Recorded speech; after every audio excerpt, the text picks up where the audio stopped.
What's up, invaders? I'm Topa the Survivor, and welcome to another episode of Not So Sugoi.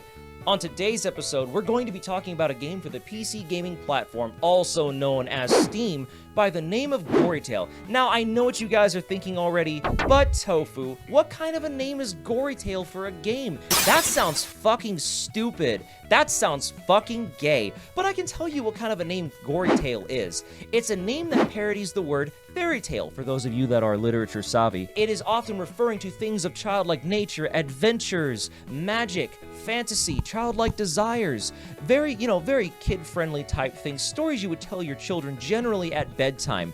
But I can in fact tell you that this game does not feature very much of that. In fact, the tone of most of this content is quite the opposite. And also, you know what? I'm gonna stop right there. How about we just go ahead and roll some of that game footage instead, and I'll go ahead and talk about it. I really just want to get through this thing because it's already 3 p.m. My mom's like an hour late picking me up from school, and I'm already out of Capri Sun and Pokemon gummy fruit snacks.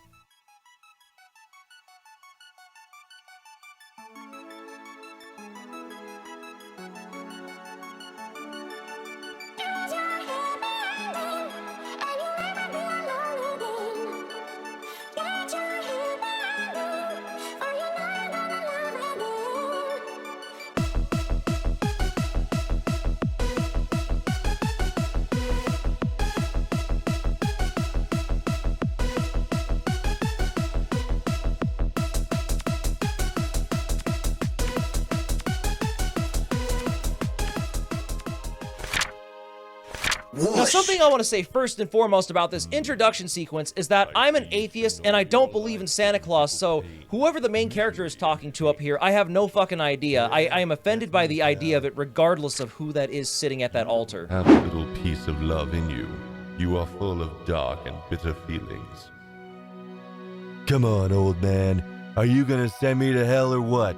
Can't wait to punch them imps. Once we do get into this game, though, we'll see a very charming, I'd like to say, introduction sequence. Just a little bit okay in my book, so you know what? That's a plus for this game already. A very ironic introduction sequence. Oh, and within the tutorial level, you can also find a fish as a weapon, except the fish sucks absolute fucking dick, and it's a worthless weapon, and you will never use this weapon ever again outside of this level. Fuck off.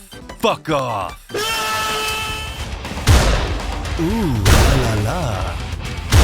Knock, knock. Once you get into the core gameplay outside of the tutorial level, you'll find that this game is a very big homage to games in the style of Duke Nukem, Shadow Warrior, Serious Sam. You know, basically all of the Chad brothers from the 90s and up that basically boasted their big dick strength as well as being able to carry 8 to fucking 20 guns at one time. But if you were looking for a game that most accurately represents the lifestyle of Chad when he goes to hell, this is the most Chad game you could probably play. Well, next to, like, actually until someone makes a Chad simulator and ironically puts it on Steam Direct. Well, actually, now that I think about it, yeah, I think someone's already done it.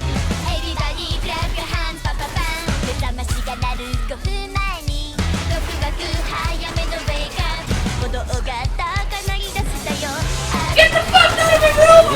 Necropara Volume 1. The first level alone doesn't even hold back on any type of weird or hard enemies you could encounter. Just in fact, in the first level alone, I had to face off in a deathmatch against his noodly appendage himself and murder him. And that's the key reason why I'm now an atheist and don't believe in any gods, because I had to murder my own god. Bless him, Ramen. He has gone to the great stripper factory and beer volcano in the sky. This game does an okay job at pacing the way that you get new weapons. The standard double-barrel shotgun is the beginner gun, with the left click making it you firing a single shot and the right click expending all of your ammo at once. Usually better for like more powerful enemies that take more hits, tankier, beefier enemies. I do think the machine gun or the assault rifle, whatever we want to call it here, I don't even know what it exactly is called. It's a pretty good weapon to go on next because for all the weaker enemies in this first level, it's really good for mowing down the tiny marshmallow fuckers. So basically, it goes without saying that this game has a pretty standard level flow about it until you get to the end of the level where it sends you to a portal and then enter a boss-like arena where you have to fight and kill so many enemies as required by the current objective. This first boss wasn't too bad, but the level design surrounding it was absolutely trash. You know, I was just trying to shoot at it and the little fuckers kept coming after me and swarming me while I'm trying to do my thing. Chill out, scumbag.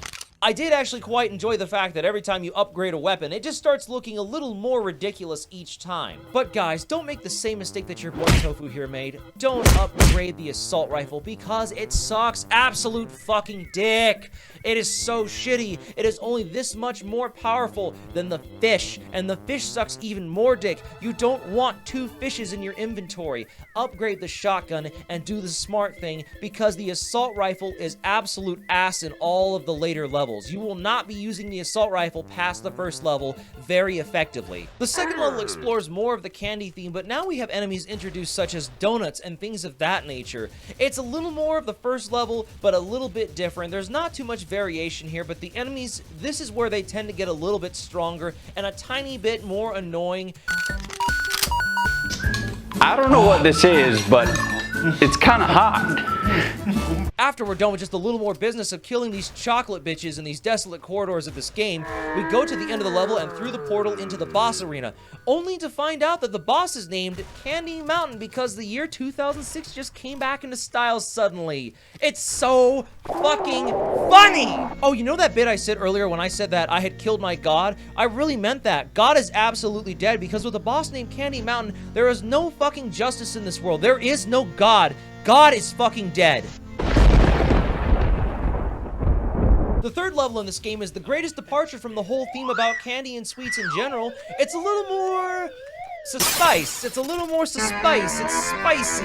Also, to accompany this vast change in scenery and enemy type, you guys, did you guys want political commentary? Well, guess what? You've got it! It doesn't matter if you asked for it because you got it. Make it great. Make it great. Make America great. Great. Hold on, stop. We just destroyed the wall. That's not making it great. Let's annoy the shit out of everyone.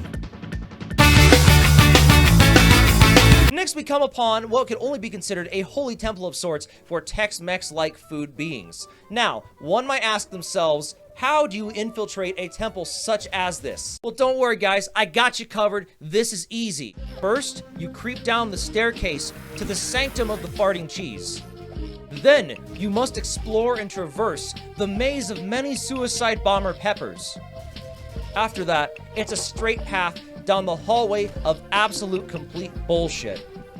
From there, you will end up in the Shrine of the Silver Monkey. Overall, I felt this game was pretty standard and basic and absolutely boring dog shit. So without further ado, my final review score for Gorytale is a 0 out of 10. That's right, guys, you heard it here.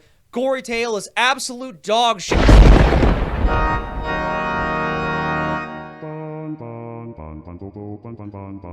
My child, you feel hatred. Your anger wells up inside of you. Why is this? Your noodly appendage! Your honor! How is this possible? I thought I murdered you in cold sauce. But yet, here I am once again, returning to you in stove-top temperature. Child, hear my words of wisdom, and let them ring forth through the land. You should not take things so critically. There might be many others who enjoy this game, but you just might not necessarily think it'd be the same for you. But your great noodly appendage, with all due respect, it is my artistic freedom to review these games as I see fit, with journalistic freedom. But just because you think one thing should be deemed as bad doesn't necessarily mean that it is bad for everybody else. By scoring this game a 0 out of 10, you will damn this game. You will damn this game so far past damnation that I don't even know what we're going to call this at that point. I will have to go back through my lore to determine what kind of term that even is. The point here being, child, is that you are unfairly biased against this game, and that your score will be the one score that everybody pays attention to. I too was once an ethical games journalist. Be still with your heart. I trust you, child, that you will make the right decision. And away I go.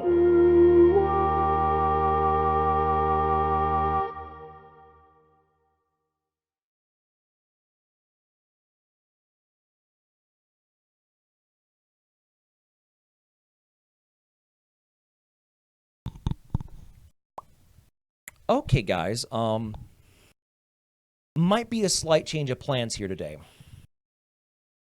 So I may or may not have had an out-of-body experience of the religious type just now. We're still checking in on that. And it shed some new light on my ideals and my thoughts and everything like that. And I thought to myself just now, maybe I've been too hard on Gorytale. Maybe I've judged it poorly in certain areas and been unfair in my critique.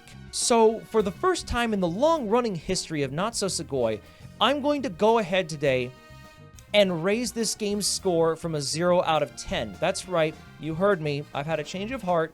I've rethought it, and this is not a decision that was brainwashed upon me. This is not something that somebody has forced me to do. This is within my artistic expression and journalistic freedom. And today, you guys are going to witness that firsthand. I'm giving Gorytale a brand new score. We are raising this score substantially.